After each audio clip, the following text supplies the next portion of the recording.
Not every journey through the NFL is the same for every player. Today, we bring on Chris Gronkowski to the show. He's going to be sharing his journey. First, starting off with what it was like to grow up in the Gronkowski family with all of the brothers, and they're all athletes as well.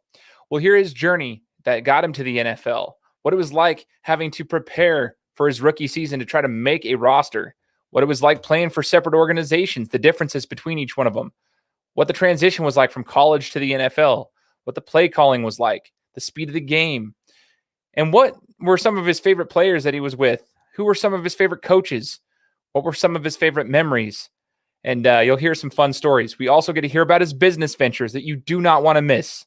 This is the Game Time Guru. So, what time is it? Game time! This is the Game Time Guru podcast, where I interview sports figures from all over the world to help deliver a panoramic view on sports. So whether you're a former athlete, one of the crazies, or simply a casual sports fan, this is the perfect show for you as we peel back the curtains and learn from our guests every single week. I'm your host, Shane Larson, and I'm helping you see sports through a different lens.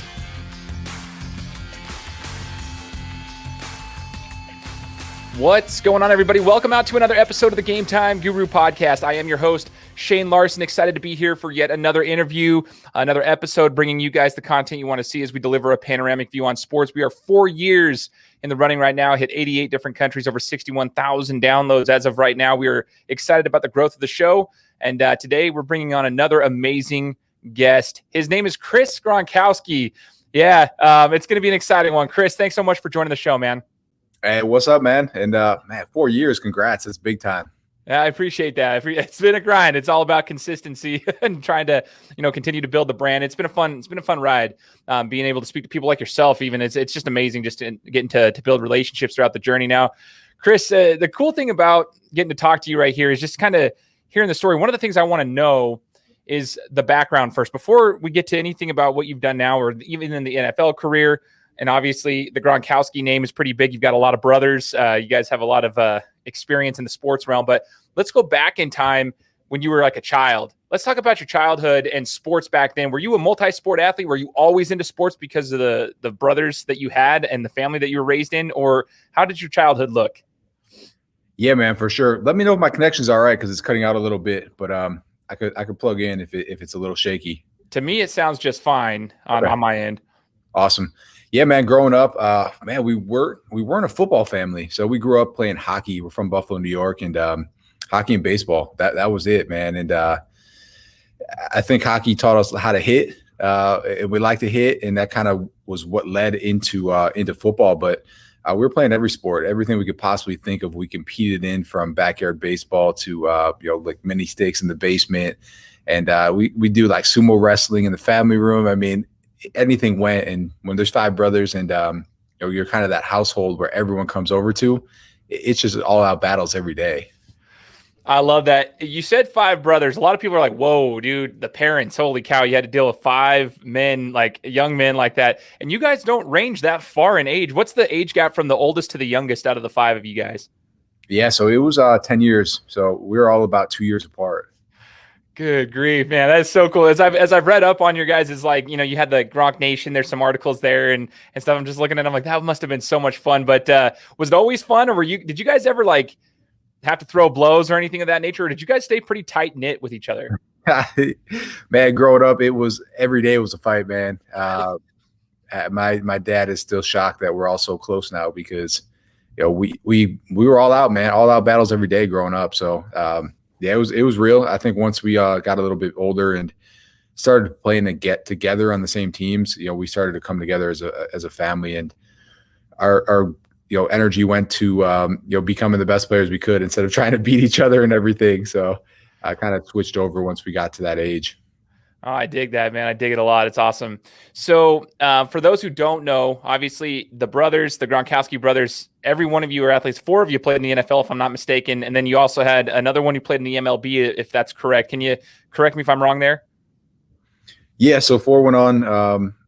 My oldest brother never played football, so he never had that opportunity. But he got drafted in the minor leagues for baseball, played for a while in the Angels organization, but ended up getting hurt, had him in a back injury, and wasn't able to go to the next level. But yeah, four brothers ended up playing in at least one game in the NFL.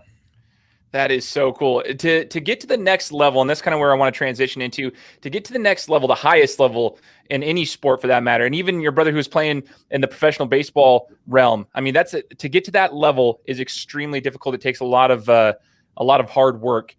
Talk to me about that, Chris, and your journey specifically now as we're getting to know you, going from high school to college and then having a chance at the NFL at any capacity. Playing at that next level is super difficult to get to. So let's talk about that.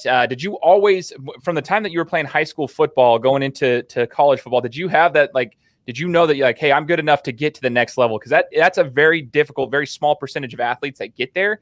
Did you have that mentality like, hey, I can get there? And if you did, when did that happen? When did it click for you that you could actually play at the next level? Man, so I didn't even think I was going to be able to play in the college level, at least at Division I. I was going to Ivy League, and got really lucky. I came across a situation where University of Maryland was losing a couple players to academics, and they gave me this last-minute offer. So I took it, was able to go there, and didn't really play much, and was told I wasn't going to play much when my brother came to visit as one of the best recruits in the nation, and the coach pretty much told him I wasn't a good fit for them. So I ended up transferring and had my first opportunity to start my junior year. So didn't even start until junior year. I was a 2-star coming out, or not even a star rating coming out of high school. So I didn't think it was in it for me for the next level. I went to college thinking that, hey, this is a huge opportunity for me to get a free education, get a degree, not come out of school with, debt, and get the best degree I could. So I went in and just said, hey, I'm going to get an accounting degree. I was one of 2 football players in the business school. And I just said, I'm going to get the best degree I can because I know this isn't going to last that long. So with that came an opportunity. Junior year I started, and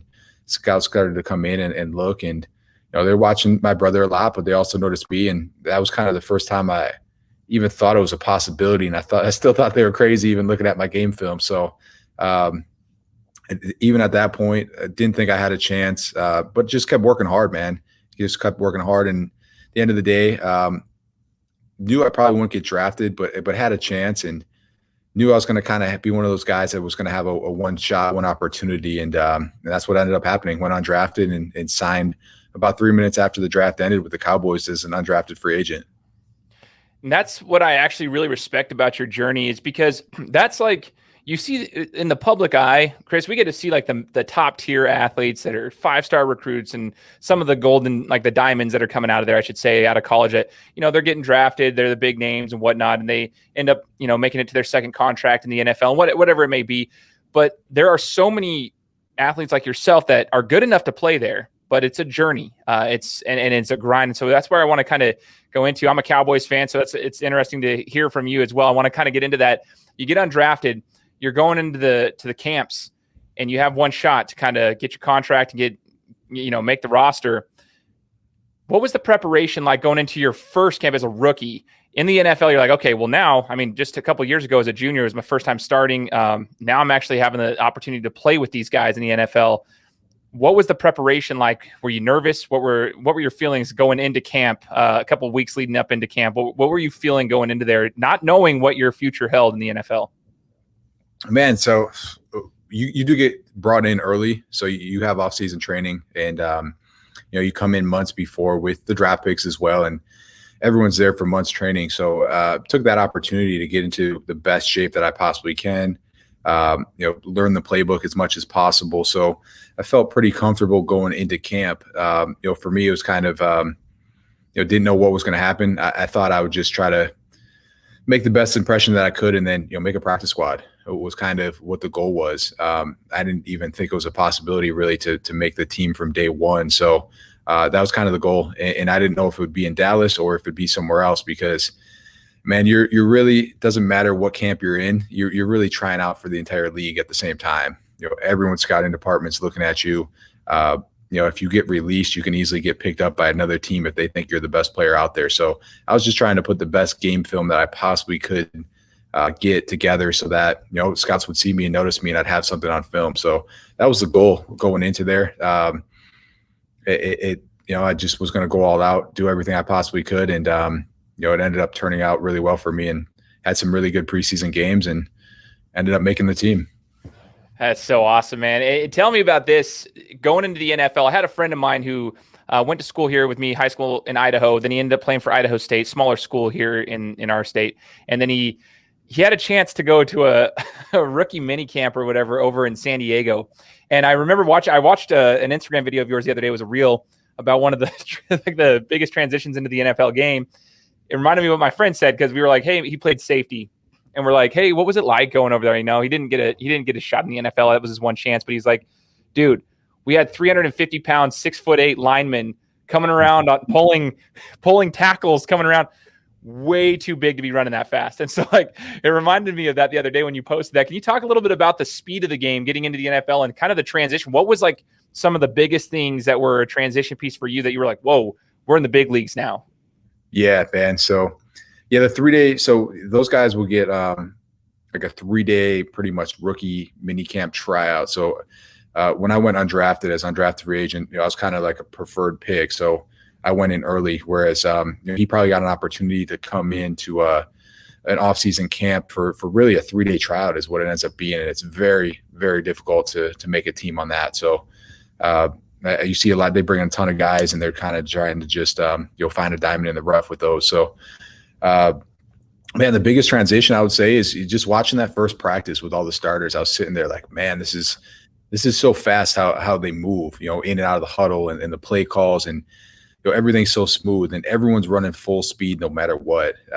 In college, if you're on the backside, man, blocking, you're probably not really blocking anyone, or you're really not trying. Or same with like the backside route. You're a backside receiver and it's a run play or whatever it is.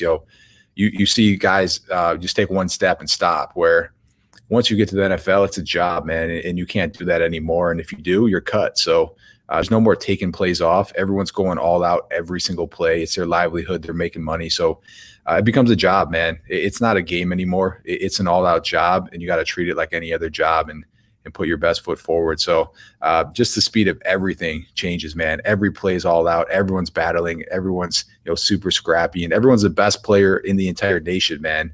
And I don't think people realize that. And I'd have people tell me like, oh, I had an opportunity to try out for the Lions when they were 0-16, but I told them no because they're garbage. I'm like, dude, they're not garbage, man. Every one of those players is one of the best players that played at his high school, who then was the best player in college, and then is now one of the best players in the world, man. They just haven't figured out how to put it together yet. So there's no bad team. There's no bad players. These are still the best players in the world. So there's no off games anymore, man. Like, you don't go in, playing against, I think we played against Idaho, our opening game. And, that was fun for us, man, because, we're just oversized compared to them. We had so much more talent as a D1 school, in the Pac-10. So, that's kind of an off game, and that's what those games are used for at the beginning of the year. Whereas in the NFL, there's no such thing as an off game, man. You might be playing an 0-16 team, but they're going to be bringing it, and those players are going to be really good players still. That's such a good point. I've always wondered that too, because they're NFL talent, just like you said, and hearing it from somebody who's been there, like, it's NFL talent. That's the top level, the top percentage of athletes, of football players, especially in the entire world. And it doesn't matter that you go in there, ask any team this year. Like, I mean, go and play the Jets. It doesn't matter. They're going to, some games you might it's a tough matchup. You got good athletes across the board. It's crazy. Talk to us about the playbook. I mean, I've heard about, Matt Hasselbeck, I believe a long time ago, I was watching it like an E60 something or other from him, and he would read his playbook to his child as a bedtime story just so he could memorize it, because he said it was so hard and in-depth. So that's kind of what his bedtime story was to his children, was to read. Was it the same concept for you? Was it hard getting used to an NFL playbook? Because I've heard the plays are a lot longer to, like, the cadence to get out from the quarterback's mouth than it is in the college game. Yeah, you're going to see a lot more. That's something that you have to get down right away, because, man, you can't play fast unless you know the plays too. So you have to know the play call. The second he calls, you have to know what you're doing. But yeah, there's a lot of tags on the end of plays. They can have one play and tag it, different receivers with different routes just by calling different things in the huddle. So what gets really crazy is when they go in there and they call 2 plays at once, and then you have to know both. So you're sitting there looking at one responsibility, you're looking at the defense as you're walking up, and then you could kind of tell, like, hey, man, he's probably going to option it here. So we got to know what the other play is, and then I got to know who I'm blocking as well if he does option it at the last minute here. So it gets a lot more complicated. And then it really gets complicated when you have someone like Peyton Manning who calls every play at the line. So you got to know the entire play call with a word is what it comes down to. And then you have to know all these words, that mean all these different plays with just one single word. So it starts to get kind of crazy, especially when, you have a quarterback like that who is just going to walk up the line, scream out one word and snap the ball. And that usually changes every week as well, especially if you're playing against a team that, had one of your former teammates on it. So everything has to change that week, and you're making all new one-word calls at the line. So definitely a lot more to know. A lot more intelligence is needed in the NFL, where in college it was kind of like, hey, you just block this first guy that's on the right side of the center. And I'm like, oh yeah, that's great. As a fullback, just block the first guy, the first linebacker, to the right of the center. It can't get any easier than that. So you get to that level, and you actually have to know what defense they're in, know what fronts you're looking at, and the more you know, the better as well. So you can walk up, and if you know what you're actually doing, you know the quarterback's going to audible it before you even walk up to the line. So it helps a lot to know everyone's position as well and what they're doing. Man, I'm telling you, if those who are listening, and especially the listeners that I have, I know I got listeners out there that they like to listen to the stories, but they're not necessarily like sports fans. They love the stories of the guests. Okay, so what Chris is saying right here, this is exactly what I tell everyone, Chris.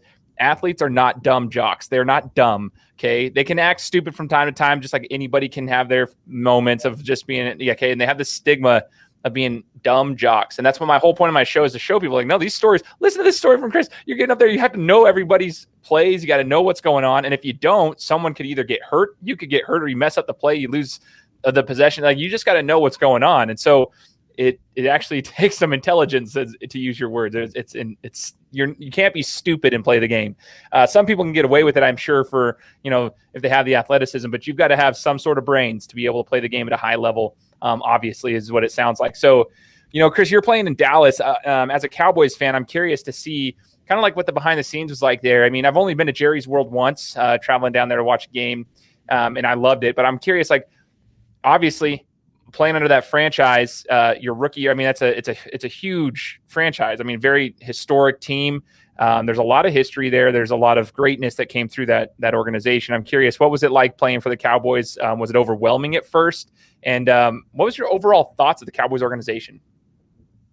Yeah, man, it was kind of funny because, when I was there, you walk in and you think it's going to be like this amazing complex. And I mean, they have all these Super Bowl rings, and you go to Valley Ranch. At that time, it was Valley Ranch still, and it was just run down, beat down. Like, the locker room was garbage. And, you go on the field, and we had no indoor. The indoor blew down the year before. So it was brutal, man. Like, the state, like the actual facility was rough, man. I mean, I know they have this amazing state-of-the-art stadium now, or practice facility now, but back then you walked in and you were like, man, I was expecting a lot more out of this than what I'm seeing. So that was definitely something I wasn't expecting. But then game day is complete opposite, man. Then we go into the stadium. It's 2 years old, so it's the second year in the new stadium, and it's just like, it's so state of the art. There's so much going on that it's hard to pay attention in the huddle. I had to really lock in because you walk in the huddle, there's people dancing on the third level. There's this massive big screen in front of your face, and you're just like, man, I need to start focusing a little bit. So it was a little difficult at first to really lock in the huddle. I remember they called the first play, and I was like, what was it? Because there was just so much going on. But yeah, man, definitely, I would say it was a different feel as well. Jerry's World, it was almost more of like a stadium that people went that weren't truly fans. They were going as, they had to go to see it kind of as like a vacation thing, or like, I got to check out the stadium. It's a bucket list kind of deal. So the games themselves, it just didn't seem like the fans were really that into it, at least not at that point. So it was a little bit different from that perspective as well. What's up, guys? I want to take a quick second to give a shout out to the sponsor of today's episode, which is Podcorn. Listen, Podcorn is an amazing marketplace that I've been utilizing for the last month, where podcasters from all sizes, it doesn't matter if you're the top tier, middle tier, or just a startup, can find different brands who are looking for sponsorship opportunities. They want to get their brand names out there, their businesses. So they're looking for these podcasters to shout their brands out. Well, guess what? I've been going through them. I've been amazed at what I've been able to find, the different brands that are on there, and I want you guys to check it out too. So if you're a podcaster or you're a business, head on over to Podcorn. I'm going to put the link here in the show notes so that you guys can go sign up and start browsing for sponsorship opportunities. It's awesome. It's an all-around win-win for businesses, podcasters alike. It doesn't matter. Go check it out in the show notes. You never give up any rights to your podcast, and Podcorn's here to support you at every step and ensure that you're protected and compensated for the work that you do for brands. It is phenomenal. Check it out. Show notes below. Interesting you say that because, I'm a diehard Cowboys fan, so born and raised, and my uncle and I are really, really like every week. That's our thing, and we've talked about that. It seems like it's weird that the Cowboys never seem to have a home field advantage, and I think that kind of goes into what you're saying right there. The fan base is a different type of fan base when you have a stadium attraction such as that.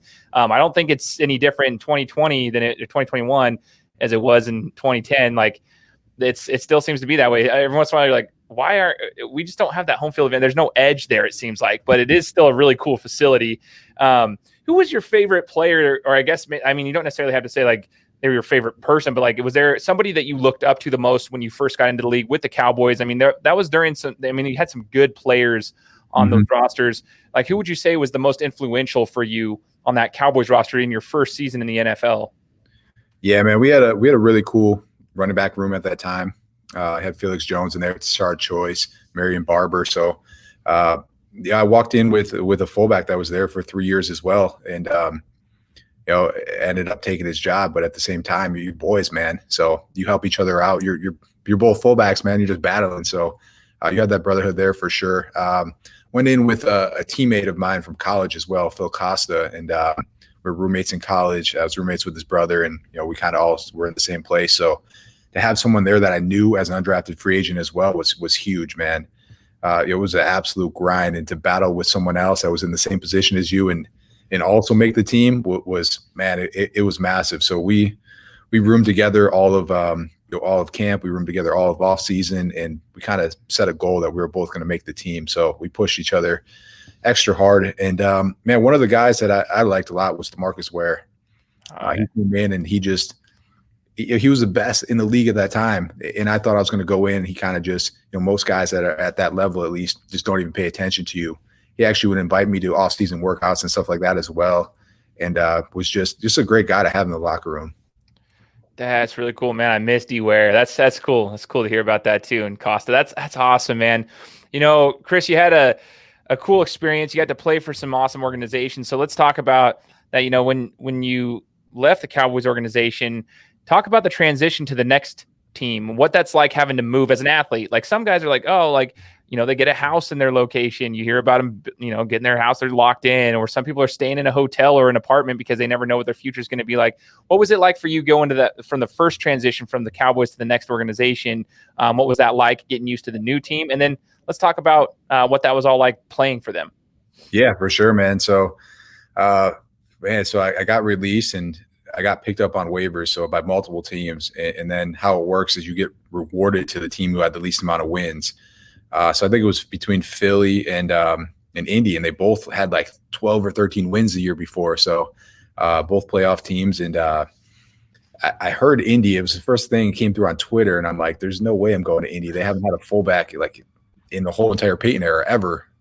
So I didn't even think it was a possibility. So lo and behold, I get a phone call from Indy, and they're like, hey, you're coming to Indy. So I found out once I got there that they were looking to lean on the running game a lot more because they weren't sure if Peyton was going to play that year. He obviously ended up not playing, and they used me a little bit more, but it was a little bit different because they had no system built out for a fullback. So it was like going into a blank system, and they were just trying to add it in.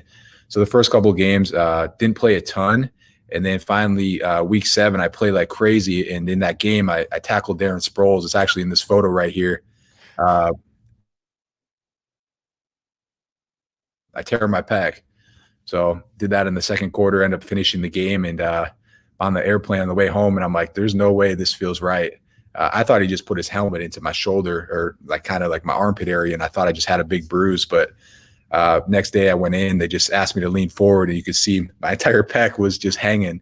So I was done for the year. So, but getting there was, it was a cool team, man. It was just a different feel there because was kind of leaving this kind of like celebrity superstar world of the Dallas Cowboys and walking into like this team where every guy was undersized and like super blue collar and everyone drove a pickup truck. And you're like, man, this is a completely different feel here than it was in Dallas, where everyone was driving $100,000 cars and had multiple $100,000 cars that they would roll up in every week. So completely different feel.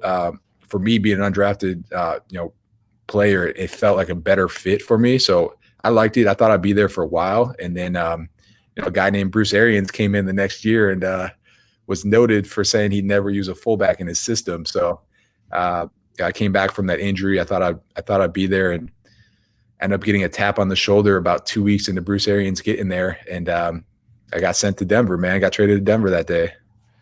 Man, okay. First off, Sproles. Let's go back for a second. Tackling the guy can't be easy. The dude's shifty. He's small.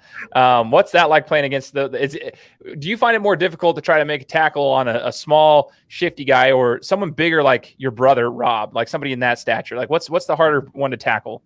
The small, short guy, they're insane to tackle. So you just have to take a shot at them, and that's really all you can do if you're the first one down. So I got lucky. I mean, I came off a lead blocker, and they kind of had a play set up. So I kind of just clotheslined them on the 15-yard line. But in open space, there's no chance. I mean, I wouldn't be able to tackle him. It's pretty much impossible. Golly, dude. I always watch those guys. I'm like, yeah, they're just so low to the ground. I mean, that's a difficult ask. They're thick too. Like it's actually, that you think he's small, but he's really not that small. I mean, in height he is, but I mean, those guys are thick, man. And for him to play that long, it's because he was just a first off great athlete, but he was built, man. He was definitely a short and stocky. He took care of himself. He did the squats that he needed to do. That's funny, man. Oh man. And I mean, obviously it's funny that you have a picture of it, like it tore your pec. Was that your first major injury? That's what I was going to ask. Was that your first major injury in the football game, or had you, like in the football realm, or had you had injuries prior to that? Man, I think everyone has injuries that you play through, and had a bad hammy pull my senior year in college, and just rode with me my entire senior year. So finally came off that.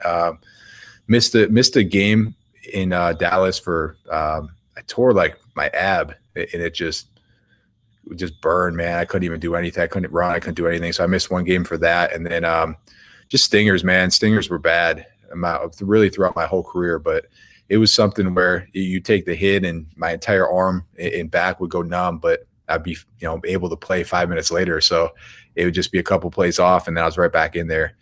So yeah, I mean, anyone who's playing, you're playing through a lot of injuries. Most of the time they don't take you out of the game. You just play through them. Goodness gracious, man. Yeah. I mean, when I spoke with David Irving, former Dallas Cowboy as well, he played on the defensive front, the defensive line, and he was talking about how he still got broken bones in his hands, his feet, his ankles, like that never healed up properly, but he played through it. His fingers are all jacked up. Like he's like, I mean, you break them, you tape them, and you go. Sometimes they heal incorrectly, and you just play. That just sounds brutal, man. So you go over to Denver. And I really appreciated how you shared the difference in the organizations, because people might think, like, from the outside looking in, you're looking at the NFL, each organization, obviously you have your own dynamics, but it's just the lifestyle of certain players and stuff. Like for Dallas, going over to Indy, completely different. Then you go over to Denver. Talk to us about that. Was that where you, when you get traded, do you have does it feel like a punch to the gut, or do you feel like motivated to go like, oh, this is actually pretty cool? Because I've always wondered that. Does it feel like, man, I don't want to be here because they just traded me, that sucks? Or were you more like, okay, I'm going to go somewhere where they can use me? Yeah, man, it's definitely, I think both. You feel like, man, I guess it wasn't good enough to be here. But then at the same time, you're like, man, well, someone wants me, bad enough to bring me in as their starter over here. So for me, I kind of saw it coming. The second I saw that Bruce Arians was coming in, and I looked into his offense and saw that he's never used a fullback, and has been quoted that he will never use a fullback. It's kind of one of those things like, hey, what am I doing here? I actually at first thought, man, I could go back and kind of like play this H-back look, which I was pumped about because I get some passes, and that's what I did in college. So I was pretty excited about that, and then realized pretty quickly that they brought in a lot of tight ends, and they drafted 2 of them, and I was like, yeah, it's not happening for me here. So it was probably a better situation for me to get traded. And so I was pretty excited about it. It was cool because I was the only fullback for Peyton in the whole entire Peyton era. So He saw me play in Indy. He must have liked what he saw, even though it was only 7 games. But I still remember him coming into one of the rooms. I think we were playing the Browns, and I just lit up this linebacker, and he's like, "Now that's how you play football." And I'm like, "All right, man." That was the only meeting he was in too. So he came in, saw that play, and said that. And then the next thing I know, I was getting traded to Denver to be his fullback. So I was pretty excited about it. I didn't realize that I was going to get there, and they're pretty much going to continue to run Peyton's offense. And I pretty much just played special teams because there's no fit for a fullback in that offense. So I went there. I didn't play a ton on offense, and he went right back to the Peyton style, call it at the line, and just spread out 5 receivers for the most part. So it was cool. It was cool to feel wanted and to be the only fullback in the Peyton Manning offense. That's for sure. That's so cool, though. I mean, you got to play with some big names. I mean, obviously, you grew up with brothers, and you all were competitive and stuff, and you played through the college game, and you were in Dallas. Like, being in the same locker room as Peyton Manning, to me, is just it's an honor and a blessing. I'm sure there's other players. Obviously, you just mentioned a ton of them in the running back room with you in Dallas, and all these names that you've been with at the professional level. That's super cool. But I want to ask a couple questions about Peyton Manning. Well, just one question about Peyton Manning. What was the biggest thing you learned from being alongside him for the one season? Man, he was he's just a great leader is what it came down to. And he wasn't afraid to call guys out either, but he'd do it in a way that got his point across, but didn't really offend anyone that bad. So he was funny, man. He was funny. And his personality is very similar to what it is on TV as well. But if you were doing the wrong thing, he would almost make a joke of it, but get his point across at the same time that you better figure out what you're doing or you're not going to be playing for me. That's awesome, man. I love that. I love hearing that. It's the leadership qualities that people have, and you always wonder, as a fan of the game, like myself, always wonder if it is kind of like the same personality or if they have a different personality behind the scenes than they do on camera. So it's kind of cool to hear that. So, Chris, your NFL career ended shortly thereafter, right? You got over to the Chargers the following season, if that's correct, and then you hurt yourself. Is that correct? You were on injury reserve. I can't remember exactly the story. Can you kind of tell us when the NFL career decided to come to an end, and kind of when you knew that, like, okay, I need to start looking to the next steps? Yeah, so after my 3-year rookie contract ended, I signed with the Chargers on a 1-year deal. Went into camp, thought I had a good chance of making the team. You get a good idea because you're starting on all the special teams and you're running with the ones. And I was in a situation where the fullback they had was making like $4 million or something like that, and they brought me in, and I was at rookie or I guess not rookie minimum, but league minimum at that time. So significant savings if I was able to beat them out. So it was a good opportunity for me to come in, and a good opportunity for them to save some money. And I was versatile, so I was able to play all 4 special teams, give them a look there as well, and thought I had a really good shot. So after the first preseason game, Ronnie Brown fell on my ankle in practice. One of our D linemen threw him at the end of one of the plays for no reason. He fell on my ankle and had a high ankle sprain. So at that point, man, you're pretty much damaged goods. They looked at it. They said it would be a month. So what they do is they pay you out. They pay you out an injury settlement based on that timeline, and then they can re-sign you as well after that, or other teams could too. So I took it because at that time, to get 4 games or 3 credited games in, it would give me another credited season and add on to all my benefits from 401k to pension to healthcare, all that. So it was a good opportunity for me to take it and get that 4th season in, and so I did. And what I didn't realize is this 3 to 4 week injury was really like 3 to 4 months, and it took me a while to come back from it. So they have to pay for the rehab and all that, and I had to rehab for about 3 months. And after that, I was able to get a tryout, and went to a tryout in Miami. And 3 steps into a 40-yard dash, I tore my hammy, just ruptured it. It rolled up, and it was at that point it was let it scar down and live a normal life without football, or have surgery. So at that point, I chose to just walk away from the game. Dang, man, there's a lot of things that just happened there. And one, man, that's pretty tough, but it's kind of interesting to hear your insight too on the contract type of situation for pension and 401k, all the benefits. Is there a minimum that you have to play in the NFL to be able to qualify for pension, and like how does that even work? Or I mean, there's probably details you can't share, but is there any information you can share as far as the minimum that you have to play to be able to qualify? Yeah, for sure. So it's public knowledge. You have to make it. You have to be on the roster. So you have to be on the roster for at least 3 games for at least 3 years to get it. So most guys don't make it to that. That was kind of my goal, a goal that I didn't think I'd ever get to. But that was my goal going into the league was if I can get this is a huge start for me. It puts a retirement and the 401k, a pension, all of that on the table for me. And that was kind of after my first year. That's what I was going for. Didn't think it would happen, but got to that. But yeah, they purposely set it at that because most guys don't make it there. The average is 2.5 years. If you're just on practice squad, it doesn't count. So you have to be on the actual roster for 3 games or getting paid. There is an exception to that rule. Sometimes they will keep guys on practice squad and they'll pay them full salary. And they do this so that you don't leave. So you don't go to another team because any team could pick you up at any time. So my older brother Dan did this with the Lions his first year. They told him, hey, we can't use you at this time. They picked him in the 7th round. They had a bunch of really good tight ends on the team, but they wanted to keep him. So they put him on practice squad and say, hey, we'll pay you full salary, but you can't go anywhere else then. And so he agreed to that. And it's not a bad life, man.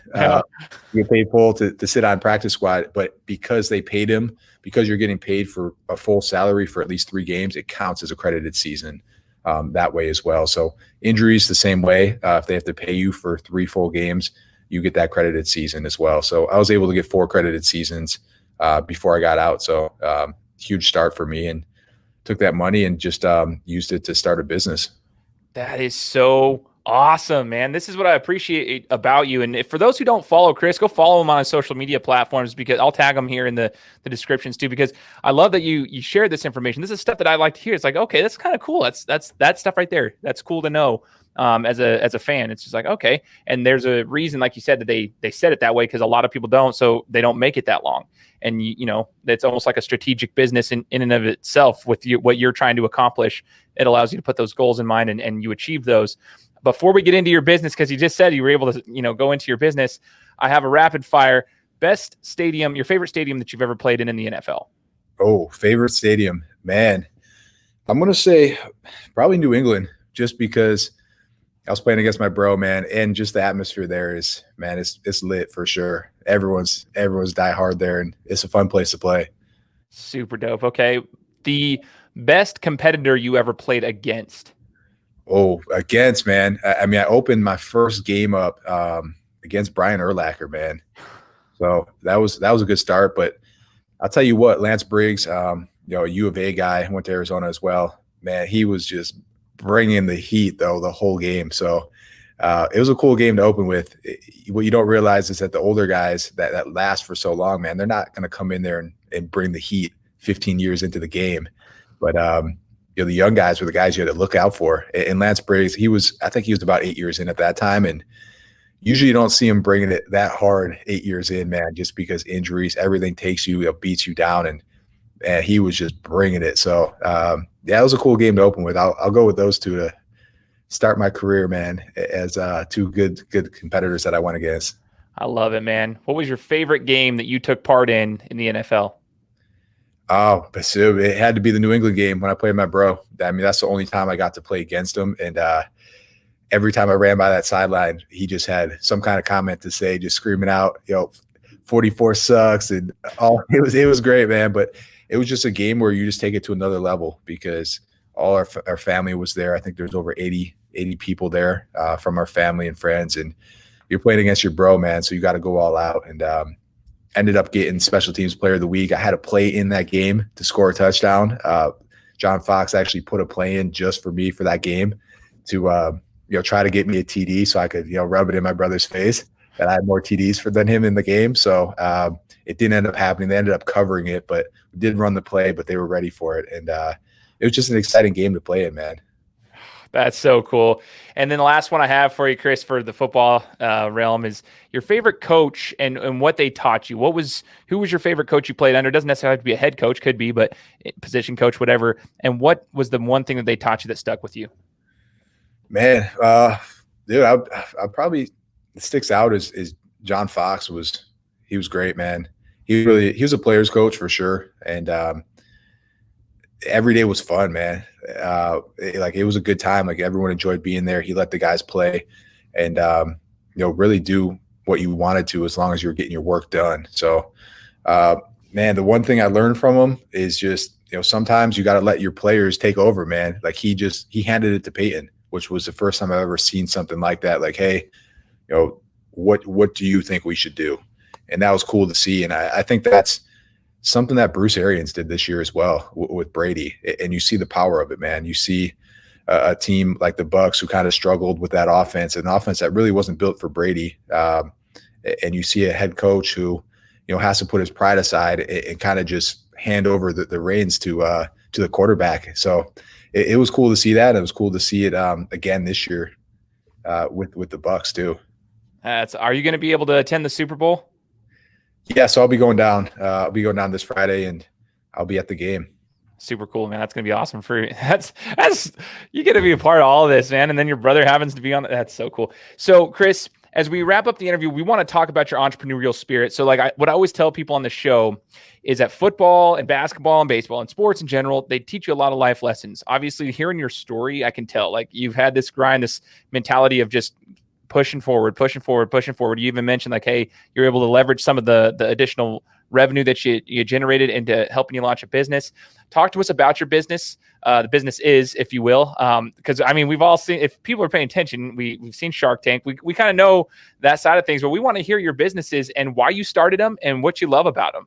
Yeah, man. So the first one was actually something my wife started, and she started it when I was in Denver. It was my third team in 3 years, our fourth move from college. And she was like, I'm not going to find another job. I'm not taking another interview.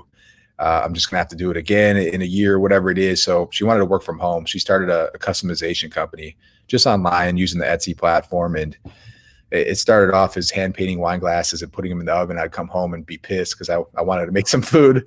But, it ended up being something really special and a great opportunity. And once I left the NFL, I started investing some of the money into commercial grade laser engravers, and we started sourcing our own product and really building this brand. So went from NFL to that, and I was making more money with her business in the first year than I was playing in the NFL. So it was a really cool opportunity. Most guys struggle for a long time to figure out what they're doing next. And you kind of lose that identity as an NFL player. And I kind of felt that as well. Definitely missed the team feel, but it was good, financially and just to keep my mind busy to have this business to work on. Because, man, the more I was working, the more I was making, and I was all for it, and I love the grind. So did that for about 5 years. My wife still has a business. It's still growing. It's still doing well, but it just wasn't my passion. So 5 years into it, I was going to the gym twice a day. I'm still working out hard, and just was at the gym, and my bottle was warm. It was sweating everywhere, and I just was like, man, there's got to be something better out there. It's been the same smelly plastic shaker bottle for 20 years. Like, someone has to have made something better at this point. So went home that day, just figured, I'd find a bottle that was insulated or whatever it was, and snag it off Amazon. And there was just nothing out there. So really what happened was I started a journey, and I used a lot of the resources that we already had for my wife's business to source the product and make it, and build a site and all that. And goal was really just make one bottle that I could use all day, every day. Like, I was such a simple guy. I'm like, I just want one cup. Like, I could bring to work, bring to the gym, sit on the couch with, and at the end of the day, I just got to clean one. I don't need like 20 cups in the dishwasher. I just want to use one. So I started on this journey that, sounds really simple, and you're like, man, that's such a simple idea no one's ever done. But you find out really quickly, building anything from the ground up, no matter who you are, or your following, or your family, or whatever it is, it's an absolute grind, man. And it's been fun. It's been a challenge. It's challenged me for, going on 5 years now. And every day I just try to find ways to get better. So cool, man. And just as a side note, a lot of people here know I for my full-time job, I work at a company called ClickFunnels, and we work with entrepreneurs all day long. So hearing your story on the entrepreneurial grind is awesome. I geek out about this kind of stuff, man. I think it's super cool. So where can we find, let's see, like your wife's business for those who may be interested or whatever for that? I'll put that in the description. And then Ice Shaker, where can we find your guys' your businesses so we can find more information about them? For sure, man. Yeah, her site is called Everything Decorated.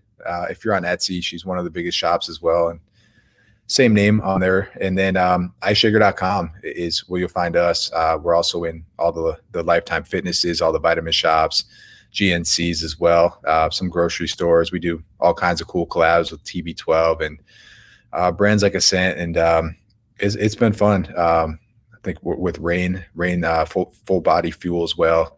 But yeah, check us out. If you want customization, we can do that as well. We can put business logos on it, podcast logos, all that stuff as well. So it's really cool, makes us unique, and we turn it quick. So we like to, and this is something I learned from my wife's business, we like to turn it customization around in most of the time 1 to 2 days.